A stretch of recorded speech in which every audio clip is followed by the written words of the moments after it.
All right, I guess we're live. Hello and welcome to the NBA Gambling Podcast. I'm your host, Ryan Rich Fat Baby McKee. You can follow me at the Ryan McKee on Twitter, and I am joined by my good friend, the person I share NBA League Pass with. Actually, I don't know. Maybe we shouldn't announce that to the world. Is that illegal? Will the NBA find us out if we're? I mean, whatever. We're rebels. Nobody's watching this. Georgea Brooks, how are you doing? I forgot that we're videoing this. I'm just over here trying to catch a fly. There's a bug flying around my head. I do know that the commissioner listens to this podcast, so we might be in trouble on the league pass situation. Well, maybe they'll let us slide because I lose so much money on NBA gambling that they'll be like, oh, you know what? He needs a break. So yeah, this is a great intro. You being like, I lose a lot of gambling bets and nobody's listening to the pod are the two things you've said so far. Absolutely. Well, that's true. I'm not known as a high-end podcaster, but we do have a core group of fans. I don't know where I'm going with this. This is our first regular season podcast of this year, and I'm exciting. I'm just out of it, Yeah, no, I know you are. I know I am. I know that we're getting back into it. We're getting Detroit back into is too.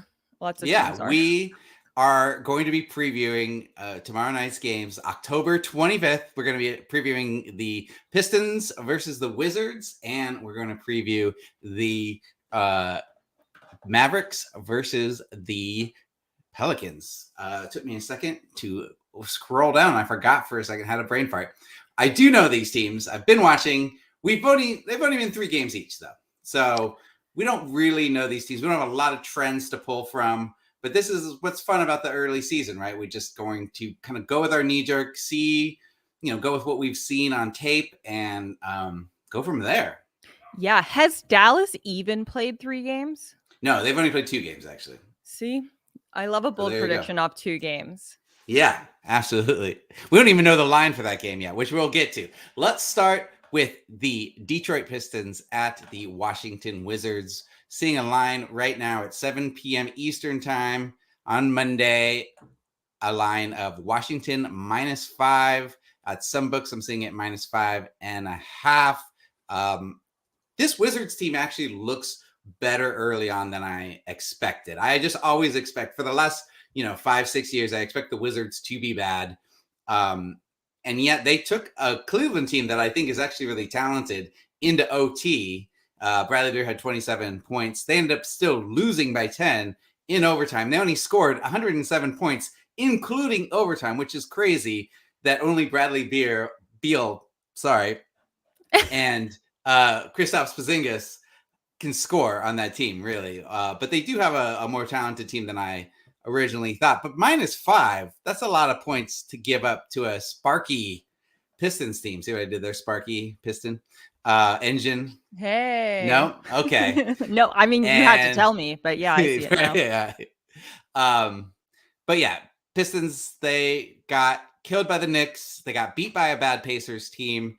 They're not getting it together yet. I do like the Wizards early on in this, but tell me what you've seen from these 2 teams. Well, Washington is starting strong, as you said. I mean, it's funny that you said, I never expect them to. Remember last season, they also started so strong and everyone was like, this year's going to be crazy for them. So, I'm not holding my breath. Also, I think it was in their last game. Yes, they went to overtime you're right. Again, I'm really impressed with the Cavs. I know we're not going to talk about them necessarily. So it is impressive that they went to overtime, but it felt like, unless I'm wrong, they just couldn't hit any free throws in the end, down the stretch. And not in the clutch, you need your best players to be hitting those. So we'll see. I do think that they will win on Tuesday's game at home against, honestly, what's looking like a non-confident Detroit team. You say they're sparky, but I don't know if their spark is shining that bright yet this season. They seem to not believe in themselves the way that they believe in themselves as much as we believe in them. And that's not a lot. Well, I mean, I feel like Cade Cunningham is a confident player. But he seems like nothing around him is really working around him except for maybe Bogdanovich. Like Bogdanovich came from Utah. Now he is playing on this Detroit team. There's a lot of like young talent, but unrealized talent yet outside of maybe Cade Cunningham. We've got Jaden Ivey as the rookie. We haven't seen much from him yet. Isaiah Stewart, could this be his breakout year? Pistons are 1-2 so far. They are 1-2 against the spread, 0-2 in road games against the spread. So already this is just not, even though we don't have a lot of data to pull from, not looking great. I will say that the totals of the Pistons' last 3 games have gone over. So while Wizards aren't necessarily scoring much, the Pistons are putting up points even though they're not winning. So a total of 223. That might be a nice over to bet if you're wanting to bet the over tomorrow night. Yeah. Okay. Say that again. Yeah. You think the over for tomorrow night is what you're saying, because 223. Yeah. Mm-hmm. Yeah. I'm doing the math in my head. The over of the on the last 3 Pistons games has hit. Okay. Yeah. Okay. Yeah. Now the Wizards haven't been scoring a lot of points. I mean, like I said, they only scored 107 last game. And that was including overtime. They scored 102 against the Bulls and 114 against the bad Pacers team. Right.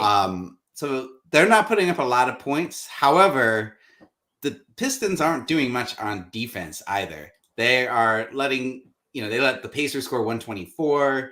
They let the Knicks score 130. So they're like, people are just running through them as far as that goes. So there's no defense there. I think that Bradley Beal could put up some points. If I had to do a best bet right now, it's going to be over 223. Yeah, no, that all makes sense to me. And I'm sorry I made you break it down. So No. Hey, listen, some of your listeners are as dumb as me. And I think it's important that you speak to them as well. Dumb people deserve to bet too. Absolutely. Dumb people make the best bettors, which is why I'm such a great bettor. Yeah, bold bettors. What do you see? I mean, we were talking a little bit before the podcast. These aren't our favorite 2 teams to watch yet this season. Yeah. But when you were researching it, when you were watching some clips, what did you find out about these 2 teams? Okay. Well, when I'm talking about teams that I don't watch or know like the nuance of, like other teams, when I'm talking about any teams that aren't the Toronto Raptors, basically, what I like to do is listen to like watch clips, look at the stats, but then listen to the podcasts of their fan base. Mm-hmm. And one thing I took away is that like Detroit fans are not feeling good right now, but Wizard fans are. Like, even though they lost in that last game, they were like feeling really great about what they could take away from that loss. And I always think that speaks a lot, because fans like are harsh, and they, especially when they're talking to their own fan base. Now, like if I'm talking to another Raptor fan, I'm going to be real. If I'm talking to like a Sixers fan, I'm going to be like, no, you guys suck. We're actually phenomenal and we have no problems. So, did that answer your question at all? I guess how I'm feeling is like, I feel they're both coming off a loss, both teams. And I think the Wizards are coming off of a more heartbreaking loss. And I think that they're also feeling good about themselves. And I think that they're going to, now, are they going to win by 5? I think they are. Yeah. Yeah, I just have like you said, I have no confidence in this Pistons team. They're not playing defense. I think Bradley Beal should score a lot of points. You feel good about, I don't have any player props in front of me right now because it's early, but Bradley Beal over, points. Look at that. Maybe over on, he's been facilitating more. He's been getting more assists. So like that. Kristaps Porzingis, I don't know. He looks pretty good too. So maybe look at the overs for there. Yeah, I don't have much else to say about this game unless you do. Well, I think Kuzma's going to have a good game because from the sounds of it, and now maybe I'm misremembering, but I don't think he had a great game last time. And sometimes I think players like Kyle will bounce back and walk down the runway in a So he great fit. played 37 minutes last game and only had 11 points, which was the fourth highest scorer of the team. So yeah, he didn't do much. But I think he's good on this team. Like, I think he's a nice fit. So yeah, because he did score the first game. He scored 22. Second game's 26. So 11. I was an outlier of the three. Yeah, I would maybe eye his player props as well. Great. Since nobody's playing defense on that Pistons team. Good call. Thank you. Thank you so much. All right. Let's move on. Go ahead. I was just going to say, like, out of the games we're talking about, like, you might want to make some bets on this game, but you probably don't need to watch it. Yeah, agreed. I'm probably going to skip it myself. Moving on to the Dallas Mavericks at the New Orleans Pelicans. Now, we don't have a line on this one. We don't have a total because we currently don't know if Zion Williamson is going to play. He's listed as day-to-day. Also, Herb Jones is listed as day-to-day. Zion with a hip injury. Is Jones with a knee injury. Brandon Ingram already ruled out within concussion protocol, and which is a bummer because this Pelicans team early on, very exciting to watch. Zion looks great. Still a little too heavy probably, but playing great until this hip injury. It's just such a bummer because we would want to see a healthy, full-strength New Orleans team go up against Luka and the Mavericks. What have you been seeing from these teams? Well, I'm like obsessed with the Pelicans. I think most of the NBA is right now, NBA fans. Even though they're banged up, I mean, Ingram has been amazing. And so obviously like a concussion, which it sounds like is what he has, is nothing to joke around about. So he won't be playing, but my prediction is that Zion is going to play. I'm not a doctor. I don't have the inside scoop. Yeah. But he was like, I think he like refused to, when it first happened, he refused to go to the back or something. Like he seemed fine. It just looked I think it looked worse than it was. And Zion's also like incredibly breakable. Yeah.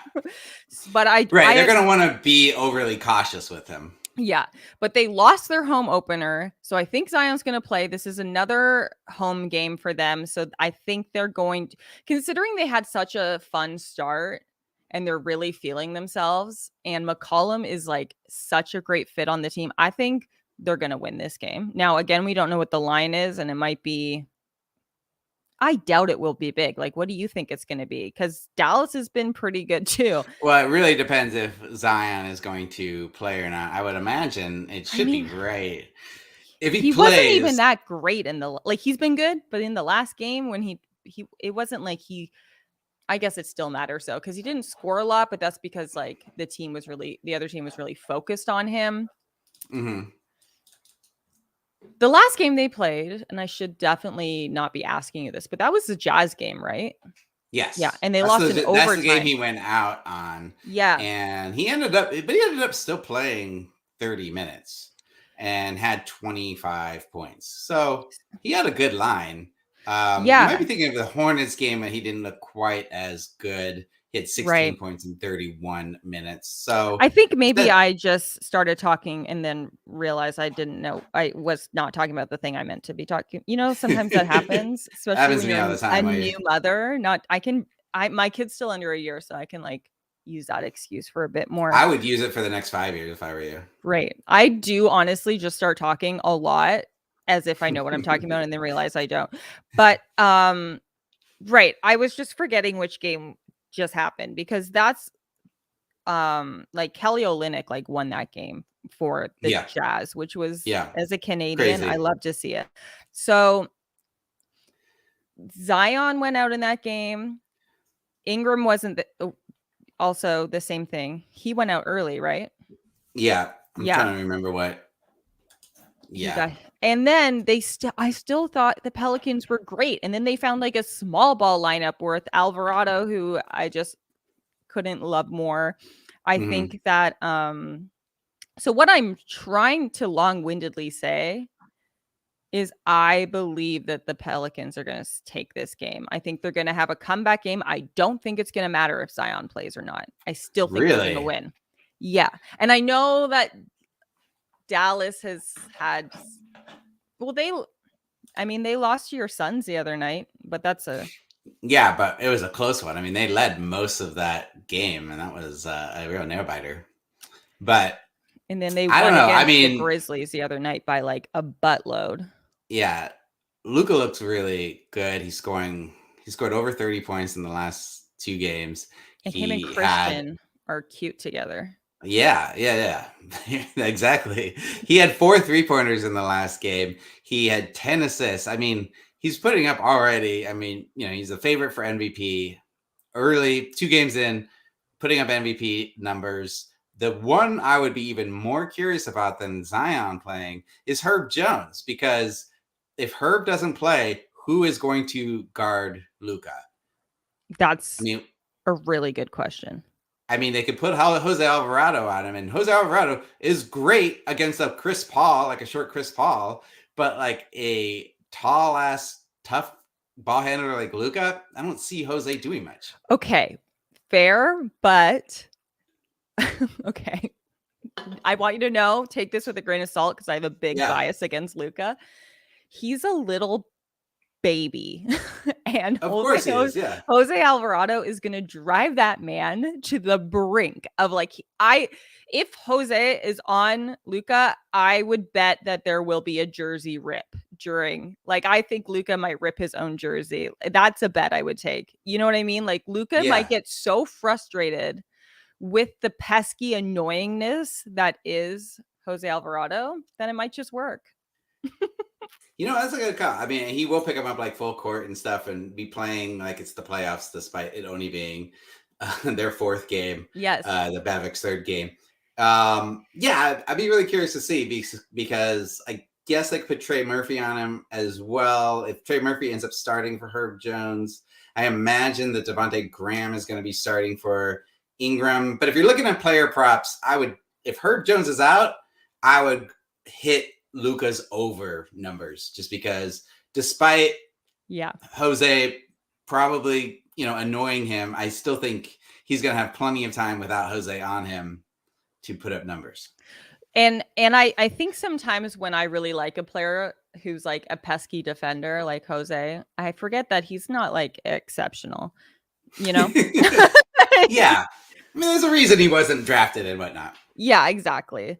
I mean, he's a great story. It's a great story, but yeah, that's the thing. I really get wrapped up in a great story, and I forget, that a player isn't another player.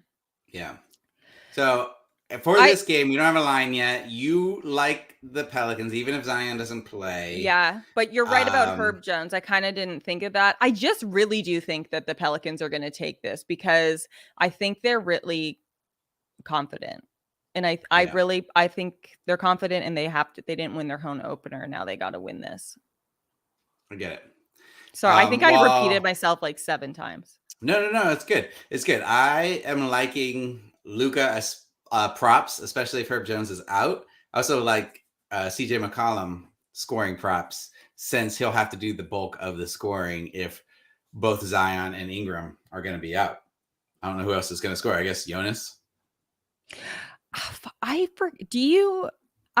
always forget Jonas is on the team, even though I watch the Pelicans. I think it's because he gets overshadowed by the talk of other players, but he was a big deal for your Raptors for a while. Exactly. That's why I just got excited in my own chair when I was like, of course I'm going to see him play again. Another player I believe in. Man, I know that this shows more about individual games and who's going to win what, but you're with me, right? The Pelicans are phenomenal, and they're going to be great if Zion can stay healthy. The Pelicans are phenomenal. If Zion can stay healthy, which is a big if, I really like them for the season to do some damage, get to the playoffs. However, my preseason prediction, I thought that the Mavericks are going to win their division. I think that they're really good. I think Christian Wood and Luka play really well together. I like JaVale McGee on that team. So I'm going to go ahead and early pick the Mavericks in this game. You are, not knowing who is actually going to play for the Pelicans. And I'm leaning towards the Wizards minus the points. And my best bet is going to be the over 223 for that Wizards Detroit game. All right. Well, I'll bet that too then. I mean, I do get most of my betting information from you. So. Well, there you go. That's why neither of us are rich yet. Touche. Well, Georgea Brooks, where can people find you online? Oh, I'm all over the place at Georgea Brooks. It's at Georgea Brooks. You know, I was going to spell it and then I thought that was stupid, but you can find me at Georgea Brooks on Twitter, on Instagram, and on TikTok. I'm We the Georgea. Oh, wow. Okay. Yeah. I got it from, We the North, which is really pathetic. All right. Thank you so much for joining. We'll have you back soon. Talk to you soon. Let's see. Now, let's see if I can turn this off. Oh, end broadcast.